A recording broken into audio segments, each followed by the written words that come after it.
नमस्ते दोस्तों, आज हम एक बहुत ही रोचक और महत्वपूर्ण विषय पर चर्चा करने जा रहे हैं।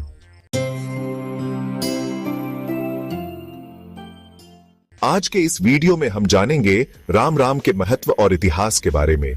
यह अभिवादन न केवल एक धार्मिक संदर्भ में महत्वपूर्ण है, बल्कि यह भारतीय संस्कृति और समाज का भी एक अभिन्न हिस्सा है।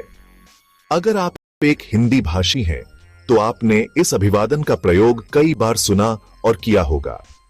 यह अभिवादन हमारे दैनिक जीवन का एक महत्वपूर्ण हिस्सा है। तो चलिए जानते हैं इसके पीछे की कहानी।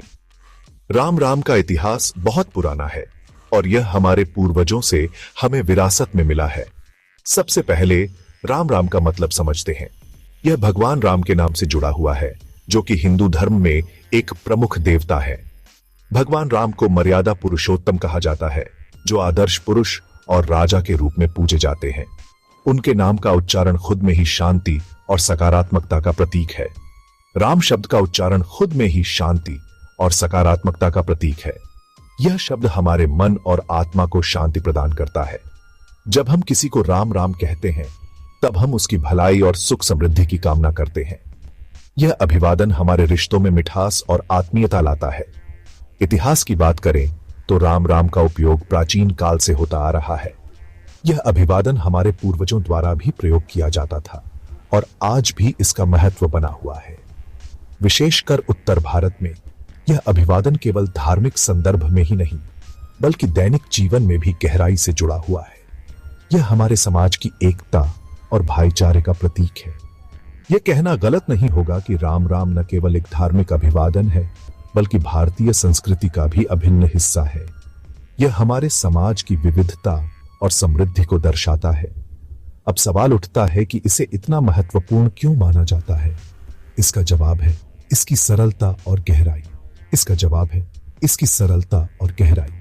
राम राम कहने में एक तरह की आत्मीयता और सम्मान झलकता है। राम राम कहने में एक तरह की आत्मीयता और सम्मान झलकता है। यह एक ऐसा अभिवादन है जो किसी भी उम्र, जाति या पृष्ठभूमि के व्यक्ति के लिए उपयुक्त है। यह एक ऐसा अभिवादन है जो किसी भी उम्र, जाति या पृष्ठभूमि के व्यक्ति के लिए उपयुक्त है। यह हमारे समाज की विविधता को एकता में बदलने का काम करता है।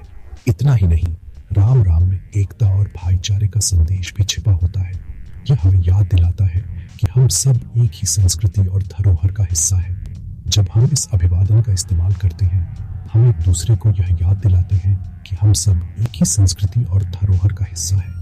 यह हमारे समाज की एकता और भाईचारे को मजबूत करता है। तो दोस्तों, अगली बार जब आप किसी से मिलें, तो राम राम कहना न भूलें। यह न केवल एक अभिवादन है, बल्कि एक भावना है, एक विचार है जो हमें जोड़ता है और हमारे दिलों को एक साथ लाता है। यह न केवल एक अभिवादन है, बल्कि एक भावना है, एक विचार है जो हमें जोड़ता है और हमारे दिलों को एक साथ लाता है। यह हमारे समाज की एकता और भाईचारे को मजबूत करता है।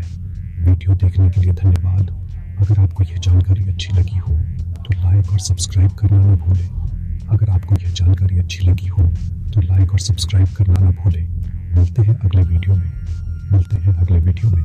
तब तक के लिए राम राम। तब तक के लिए राम राम। यह अभिवादन हमारे दिलों को जोड़ता है और हमें एक दूसरे के करीब लाता है।